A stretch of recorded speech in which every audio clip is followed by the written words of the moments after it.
मेरा नाम लेफ्टिनेंट शक्ति सिंह है। मैं एनडीए 145 बैच का हूँ। सफ़र काफ़ी लंबा था और काफ़ी एडवेंचरस था और आगे भी यही एक्सपेक्ट कर रहा हूँ मैं। मेरा यही कहना है कि ये बेस्ट फील्ड है। मेरे बहुत सारे दोस्त हैं जो स्कूल के बाद इंजीनियरिंग वगैरह करने चले गए थे, वो बहुत अच्छा कमा रहे हैं, बट इस लाइफ में एक अलग मज़ा है। इसमें एक भाईचारा है, एक ब्रदरहुड है। वो फौज एक माध्यम है हर चीज़ को ग्रूम करने का। जो भी यूथ है इसको एज अ पैशन लेके फॉलो करेंगे, then they will definitely make it. कोई भी रिजल्ट है वो एक दिन में नहीं बनता, वो एक ग्रूमिंग होती है। मेरा गांव ग्राम भारती नगर महनार वैशाली है। हम लोगों की एक छोटी सी सफलता को देख करके यहाँ के युवा में प्रेरणा की भावना है और हमसे भी अच्छा कर सके। सबसे पहले मैं एनडीए दिया था 2008 में और मैं उसके रिटन एग्ज़ाम को फेल कर गया था। उसके बाद मैं दो नौकरी के लिए चयनित हुआ था। एक इंडियन नेवी के लिए जिसकी पूरी प्रक्रिया नहीं हुई थी और फिर मैं भारतीय सेना को ज्वाइन किया था।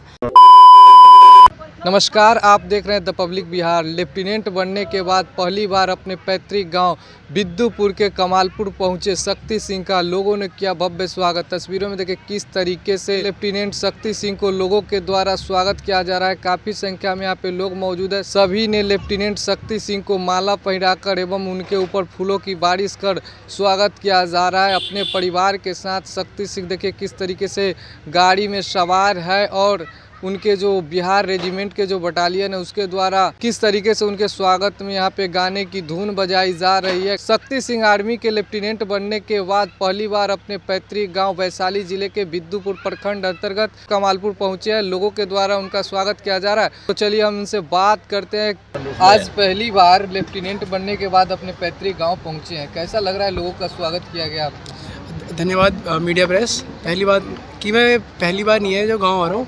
मैं भले ही मेरी पढ़ाई लिखाई दिल्ली से हुई है, मैं अलग अलग स्कूल से पढ़ा हूँ, एपीएस से पढ़ा हूँ, केवी से पढ़ा हूँ, बट जितनी बार भी मौका मिला है मेरे पापा वो बहुत ज़्यादा गांव से जुड़े हुए हैं। जो भी हमारा घर है, हमारा परिवार है, जितनी मेरी बुआ वगैरह है, हम सब हर छुट्टी में गाँव आते हैं।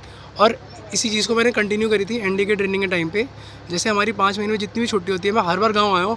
और हर बार जैसे कि मैं आपको इसलिए थैंक यू बोल रहा हूँ कि आपने मेरी मीडिया जो कवरेज थी एनडीए के टाइम पे भी पब्लिश करी थी।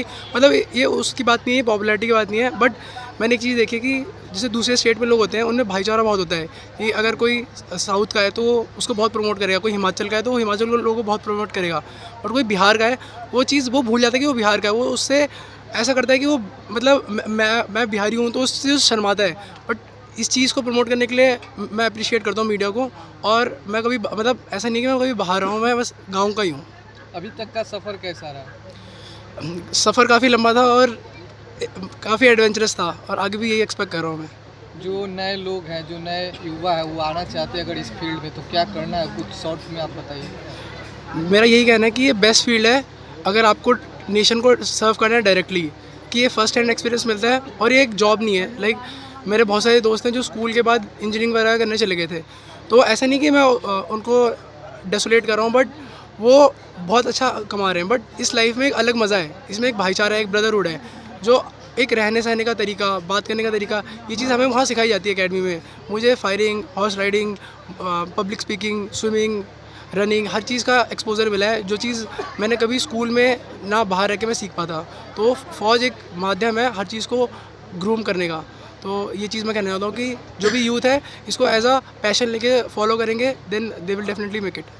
इस मुकाम पर पहुंचने का श्रेय सबसे ज़्यादा किसको देना चाहते हैं? सबसे ज़्यादा से पहले मैं सबसे कम शुरू करूँगा। सबसे कम होता है अपना पर्सनल, बिकॉज जैसे कि मैं कंसिडर करता हूँ जो ग्रूमिंग, मतलब कोई भी रिज़ल्ट है वो एक दिन में नहीं बनता, वो एक ग्रूमिंग होती है। मतलब बचपन से हम जितने बड़े हुए हैं, जो भी ट्रेड्स मिले हैं, जो भी लक्षण है, क्योंकि जो भी एसएसबी वगैरह प्रोसेस होते हैं उसमें इंटरव्यू में 5 दिन में यही देखा जाता है कि इसका बिहेवियर कैसा है, कैरेक्टर कैसा है। मतलब ये नहीं कि आप बोलते कैसे हो, मुंह पे कैसे हो, मतलब अंदर से क्या हो जो असली टाइम पे रिएक्ट करोगे। तो ये सारा ग्रूमिंग का फैक्टर गांव से आता है, घर से आता है, दोस्तों से आता है। तो मैं हर एक इंसान को थैंक यू करना चाहता हूँ। बस मेरा है कि मुझे गाइडेंस मिल गया और रिसोर्सेज मिल गया, इसलिए मैंने ये काम हासिल किया है। अपना पूरा परिचय देते मेरा नाम लेफ्टिनेंट शक्ति सिंह है। मैं एनडीए 145 बैच का हूँ। आई एम ए 155 रेगुलर का हूँ and now I have been commission as lieutenant in Indian Army. I will be part of AC and I got attachment with 18 Jat. Lieutenant बनने के बाद आज वैशाली ज़िला में आप पहुँचे हैं, कैसा लग रहा है? एक्चुअली मेरा गांव ग्राम भारती नगर महनार वैशाली है और सबसे पहले तो मेरे अंदर प्रेरणा की बात है कि मैं यहाँ पर इसलिए आया हूँ ताकि हम लोगों की एक छोटी सी सफलता को देख करके यहाँ के युवा में प्रेरणा की भावना है और हमसे भी अच्छा कर सके। तो इसलिए मुझे अच्छा लग रहा है, स्वयं के लिए भी गर्व महसूस हो रहा है और मुझे ये भी अच्छा लग रहा है कि मुझे देख करके और युवा भी इससे प्रेरित होंगे। अभी तक का सफ़र कैसा रहा लेफ्टिनेंट बनने तक? सफ़र की बहुत कहानी है। सबसे पहले मैं एनडीए दिया था 2008 में और मैं उसके रिटन एग्ज़ाम को फ़ेल कर गया था। उसके बाद मैं दो नौकरी के लिए चयनित हुआ था। एक इंडियन नेवी के लिए जिसकी पूरी प्रक्रिया नहीं हुई थी और फिर मैं भारतीय सेना को ज्वाइन किया था। वहाँ से मैंने 4 अटेम्प्ट किए थे और उस चारों अटेम्प्ट में मुझे असफलता मिली थी और असफलता नहीं, यूँ कहें कि मुझे कुछ सीख मिली थी और मैंने अपने 5वें और 6ठे प्रयास में इस मुकाम को हासिल किया है। जो नए युवा हैं जो आना चाहते हैं इस फील्ड में, सेना में जाना चाहते हैं, उसके लिए क्या करना पड़ेगा अपना अनुभव से? देखिए, पहले युवा को तो स्वयं से प्रेरित होना पड़ेगा कि मुझे करना क्या है। ज़रूरी नहीं है कि वो सेना में आए, वो किसी और फील्ड को अपने लिए चूज कर सकते हैं। बट यदि कोई किसी को लगता है कि मुझे सेना में आए तो सबसे पहले उस जो आउट ऑफ साइबर अवेयरनेस नहीं थी, जिनके अंदर पहले इंटरनेट नहीं था, तो उस समय जानकारी का थोड़ा सा स्कार्सिटी था। बट अभी इंटरनेट के ज़माने में सभी के पास हाथों में मोबाइल है और सभी के घर में इंटरनेट की सर्विसेज अवेलेबल है, जिससे हमेशा जो नोटिफिकेशन आती है टाइम टू टाइम वो जान सकते हैं। सेना में जाने के लिए सबसे ज़रूरी चीज़ है आपके माइंडसेट का एक सैनिक के तरह होना। ज़रूरी नहीं कि हर वो आदमी सैनिक है जो सेना में है। आपका माइंडसेट सेना की तरफ होना चाहिए और देश से प्यार होना चाहिए। उसके बाद फिज़िकल टफनेस की ज़रूरत है। लोग खान पान पे ध्यान दें, अपने शरीर को अच्छा रखें, रोज़ व्यायाम करें और उसी रूटीन में पढ़ाई को भी जारी करें। और सबसे पहला कदम है एनडीए का। यदि एनडीए में सफलता नहीं मिल पाई फिर एनसीसीसी सर्टिफिकेट है, वो डायरेक्ट इंटरव्यू के लिए जा सकते हैं। उसके बाद सीडीएसई एग्जामिनेशन के थ्रू जा सकते हैं। उसके बाद जो इंजीनियर हैं उनके लिए भी टेक्निकल ग्रेजुएट कोर्स है, वो जा सकते हैं।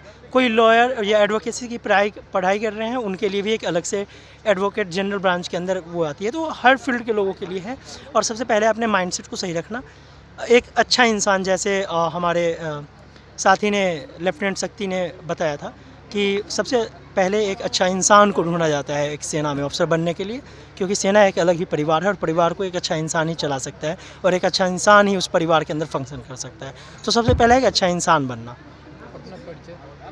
मैं लेफ्टिनेंट रत्नेश कुमार सैनी, ग्राम भारतेंद्र नगर से हूँ। मैं PCSL कोर्स से चयनित हुआ हूँ।